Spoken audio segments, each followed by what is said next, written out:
Welcome back after the break. So Basi صاحب، بھارت میں تو بڑے چرچے ہو رہے ہیں نریندر مودی کے دورہ سری لنکا کے حوالے سے. آپ مجھے بتائیں کیا اس دورے کو ہم نیبرہڈ فرسٹ پالیسی کے تناظر میں دیکھ سکتے ہیں؟ بالکل ہے، اور بلکہ وزیر اعظم مودی نے اس کا ذکر بھی کیا ہے کہ ان کا جو دورہ سری لنکا ہے وہ اسی کانٹیکس میں ہے. جی. اور ہم تمام نیبرز کے ساتھ اچھے تعلقات کے خواہاں ہیں. گو کہ زبانی پاکستان پاکستان بھی ہے. نیبرہڈ فرسٹ پالیسی تو پتہ نہیں، کوشش تو وہ کر رہے ہیں کیونکہ ان کے انٹرسٹ میں ہے کہ چائنا ان کو انسرکل نہ کرے. جی. کیونکہ چائنا بھی تو بڑا متحرک ہے نا، پرو ایکٹیو ہے ان معاملات میں. جہاں مالدیو کے ساتھ تعلقات اچھے ہو رہے ہیں، وہاں پہ سری لنکا کے ساتھ بھی جو ہمبنٹوٹا پورٹ ہے وہ بھی ان کے اس وقت لیز پہ دیے ہوئے چائنا کو. اس کے علاوہ اگر آپ دیکھیے تو پاکستان کے ساتھ اسٹریٹجک تعلقات ہیں، نیپال کے ساتھ بھی ان کے تعلقات چل رہے ہیں. تو بھارت کو فکر تو لاحق ہے کہ کہیں یہ معاملہ گڑبڑ نہ ہو جائے. بنگلہ دیش کے ساتھ بھی چین کا بھی دورہ کیا ڈاکٹر محمد یونس نے. تو اگر آپ دیکھیے تو بھارت کے لیے تو پریشانی کا باعث ہے. ایک طرف پاکستان کے ساتھ تعلقات، ہاسٹائل تعلقات، بنگلہ دیش کے ساتھ چلیے ملاقات ابھی ہو گئی، کچھ برف پگھلی ہوگی، لیکن ابھی وہ بے اعتمادی کا معاملہ ابھی تک ہے. اسی طرح آپ دیکھیے تو مالدیو سے جب سے محمد معیزو آئے ہیں ان کے ساتھ بھی تعلقات کی وہ نوعیت نہیں ہے رہی جو پہلے تھی.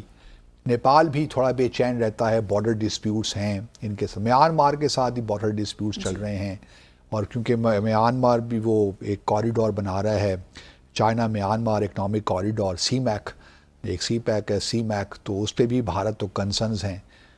تو جو کلادان کوریڈور تھا وہ بھی ابھی تھوڑا سا کھٹائی میں پڑا ہوا ہے. اسی طرح بھوٹان بہت کوشش کر رہا ہے کہ وہ سفارتی تعلقات قائم کرے چین کے ساتھ. اس وقت بھارت اس کو پرمیشن نہیں دے رہا کیونکہ وہ بھارت اس کو اپنی سیٹلائٹ اسٹیٹ کے طور پہ ٹریٹ کرتا ہے.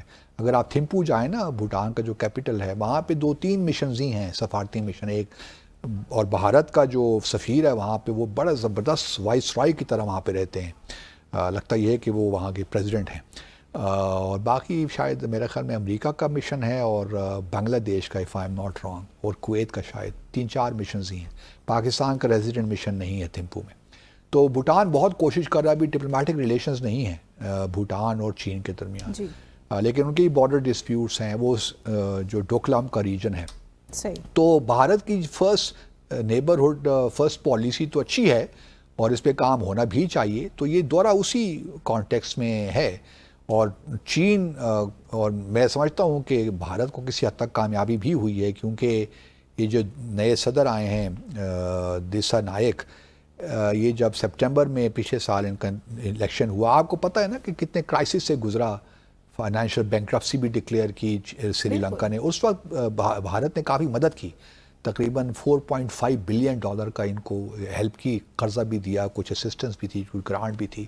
تو کافی بھارت نے مدد کی سری لنکا کی. تو جب یہ نئے پریزیڈنٹ الیکٹ ہوئے سپٹمبر میں پچھلے سال، تو انہوں نے جو پہلا دورہ کیا بھارت، وہ بھارت کا کیا دسمبر میں، 3 ماہ پہلے ہی آپ کہہ لیجئے. جی. تو اب جو پہلے فورن ڈگنیٹری سری لنکا آئے ہیں وہ بھی بھارت سے ہی آئے ہیں، مودی صاحب. تو یہ ایک تعلقات کو ظاہر کرتا ہے کہ دونوں اس وقت جو لیڈرز ہیں وہ چاہتے ہیں کہ سری لنکا اور بھارت کے درمیان تعلقات آگے بڑھیں. حالانکہ ہسٹری کوئی بہت اچھی نہیں ہے. جفنا کا ٹائمل ٹائگرز کا پرابلم بھی ہمیں پتہ ہے کیا ہے. بڑا اس میں پاکستان نے بڑی مدد کی سری لنکا کی ایک زمانے میں. ہم نے ٹیررزم کے خلاف جو ہماری ایکسپرٹیز تھی ہم نے شیئر کی، بہت مدد کی. اور سری لنکنز بائی اینڈ لارج اس کو ریکگنائز بھی کرتے ہیں، ایکنالج بھی کرتے ہیں کہ پاکستان نے ہماری بہت مدد کی. لیکن اب چونکہ ہم خود اپنی اکنامک مسائل میں گھرے ہوئے ہیں، ہمارے اپنے دہشت گردی کے ایشوز ہیں، تو ہم اس طرح توجہ نہیں دے پا رہے اپنے بائیلیٹرل تعلقات میں. گو کہ میں سمجھتا ہوں کہ سری لنکا بڑا امپورٹنٹ کنٹری ہے اور اس پہ توجہ دینی چاہیے ہمیں. پھر ہمارا بھی کچھ شے ہوا کہ ہم نے کچھ اپنے جو سفارتی ہمارے کریئر ڈپلومیٹس ہیں ہم نے وہ وہاں نہیں بھیجوائے، کچھ اور لوگ جاتے رہے، تو اس وجہ سے بھی تھوڑی بہت پرابلمز آتے رہے. تو جو بھارت اور سری لنکا کے تعلقات کی نوعیت ہے یہ انٹرسٹنگ ہے. ان کے ڈسپیوٹس بھی تھوڑے بہت، ڈسپیوٹس تو میں نہیں کہوں گا لیکن کہیں کچھ ایشوز ہیں. مثال کے طور پر فشنگ کے جو معاملات ہیں اس میں کافی ایشوز ہیں.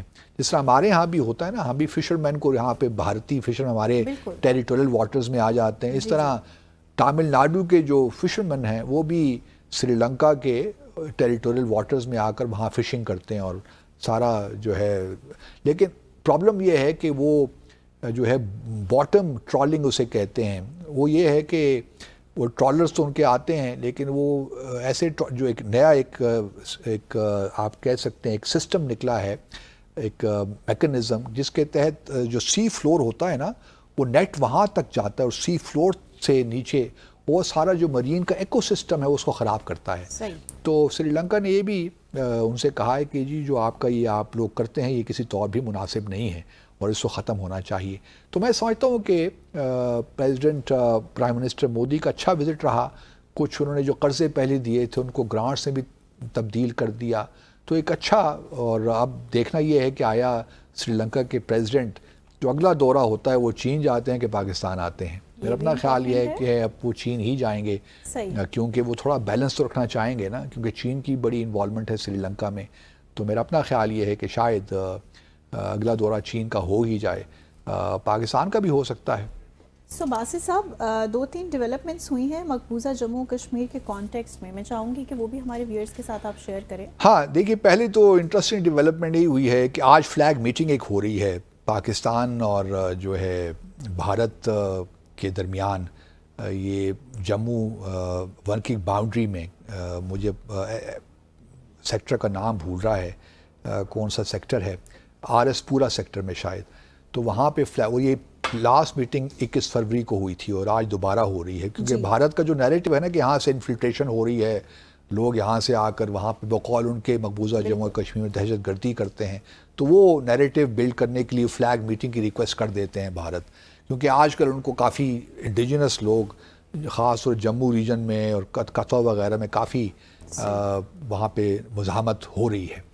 ابھی ہوا یہ ہے کہ ایک ڈیولپمنٹ یہ ہوئی ہے کہ جو راشٹریہ فائلز فورس تھی جو بھارت نے 1990 میں شاید اسٹیبلش کی تھی، مجھے صحیح سن یاد نہیں ہے، وہ جب یہ ان کا معاملات ہوئے نا خراب چین کے ساتھ لداخ میں گلوان ویلی میں، تو انہوں نے راشٹریہ فائلز کے جتنے فورسز ٹروپس یہاں پہ پیراملٹری فورس ہے تو یہاں پہ جتنی فورس ڈپلائڈ تھی جموں ریجن میں ان کو اٹھا کے وہ لے گئے تھے اس طرف کیونکہ وہاں پہ ضرورت تھی ان کو.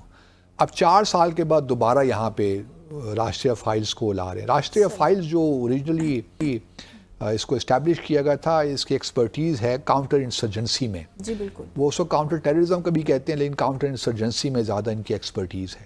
اب ان کا کہنا یہ ہے کہ جموں ریجن میں کیونکہ بہت سے ایسے انسیڈنٹس ہو رہے ہیں، مزاحمت آ رہی ہے ہر طرف سے، تو انہوں نے راشٹریہ فائلز کو دوبارہ یہاں ڈپلوائے کرنے کا سوچ رہے ہیں. اس کا ایک سیکنڈ اینگل ہم کیا یہ بھی نکال سکتے ہیں کہ اب جموں کشمیر کے حالات بھارت کے ہاتھ سے نکلتے جا رہے ہیں؟ پہلے بھی نکلے ہوئے تھے، وہ بھارت ایک نیریٹو، لیکن اس کا دیکھیے نا ساتھ ساتھ فلیگ جو ہے نا اسٹاف میٹنگ بھی ہو رہی ہے کہ یہ بھارت کی پاکستان سب کام کر رہا ہے. تو پہلے تو وہ اپنے نیریٹو کو اس طرح کرتے ہیں نا پریزنٹ دنیا کو کہ دیکھیے جی پاکستان دوبارہ، حالانکہ معاملات تو سارے ٹھیک ہیں لیکن چونکہ راشٹریہ فائلز کو جموں سے ہم نے وڈرا کیا تھا، ہم نے اس کو گلوان ویلی بھجوا دیا تھا، تو اس لیے پاکستان کو موقع ملا، اس کو گیپس نظر آئے سیکیورٹی میں، تو ہم نے پاکستان، اور اس لیے ہم راشٹریہ فائلز دوبارہ لائیں گے تو یہاں جموں کے حالات بھی ٹھیک ہو جائیں گے. تو بہرحال دیکھتے ہیں آگے کیا ہوتا ہے. بٹ یہ ایک انٹرسٹنگ ڈیولپمنٹ ہے اور لگتا یہی ہے کہ حالات جو ہے قابو سے بالکل باہر تو نہیں لیکن ریزسٹنس تو بہرحال مقبوضہ جموں اور کشمیر میں موجود ہے. دوسرا ایک اور معاملہ جو آپ نے، ایک اور انٹرسٹنگ ڈیولپمنٹ ہے یا انفارمیشن ہے، وہ ہم ناظرین کے ساتھ شیئر کر لیتے ہیں. دیکھیے مقبوضہ جموں اور کشمیر کے بہت سے لوگ تھے جن کو وہاں اپرچونٹیز نہیں ملتی تھیں، تو پاکستان فیسیلیٹیٹ کرتا تھا یہاں پہ ان کی ایجوکیشن کو، خاص طور پہ میڈیسن کے پروفیشن میں بھی کشمیریوں کو یہاں پہ فیسیلیٹیٹ کیا، ان کو یہاں لکھایا پڑھایا، ڈاکٹر بنے، انجینئرز بنے.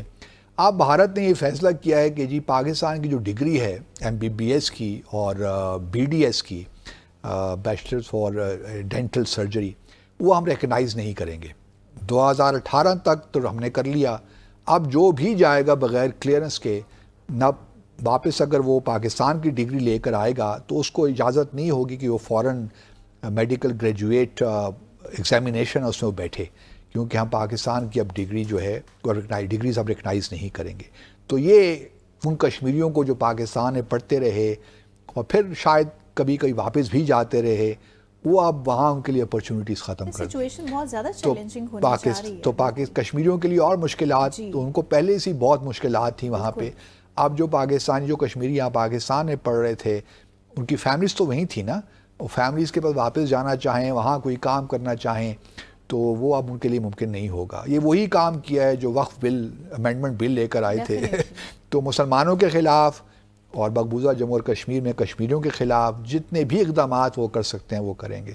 تو بہرحال کشمیریوں کے لیے ایک مشکل تو ہے, اور ہم تو یہی امید کرتے ہیں کہ وہ اپنی ریزسٹنس جو ریزسٹنس ہے وہ جاری رکھیں گے, جس طرح فلسطینی کر رہے ہیں. کشمیری بھی اپنی جد و جہد جاری رکھیں گے, اور انشاءاللہ وقت آئے گا, دیر سے ہی صحیح لیکن وقت آئے گا جب کشمیریوں کو آزادی ملے گی بھارت سے. یہ تو ہمارا اس پہ ایمان ہونا چاہیے. اور بھارت جو یہ کہتا پھرتا ہے کہ جی بس اب ختم ہو گئے یہ معاملہ, اب ہم نے آزاد جموں کشمیر لینا ہے آپ لوگوں سے, تو یہ انشاءاللہ وقت آئے گا جب بھارت کو حقیقت معلوم ہو جائے گی کہ زمینی حقائق ہیں کیا. جی بالکل. ناظرین, اسی کے ساتھ ہی آج کے ڈیسائفر کا وقت یہاں ختم ہوا چاہتا ہے. منتہا حسن کو ٹیم ڈیسائفر کے ہمراہ اجازت دیجیے گا. آپ سے ملاقات ہوگی اب انشاءاللہ next week. Till then take care, be happy, اللہ حافظ.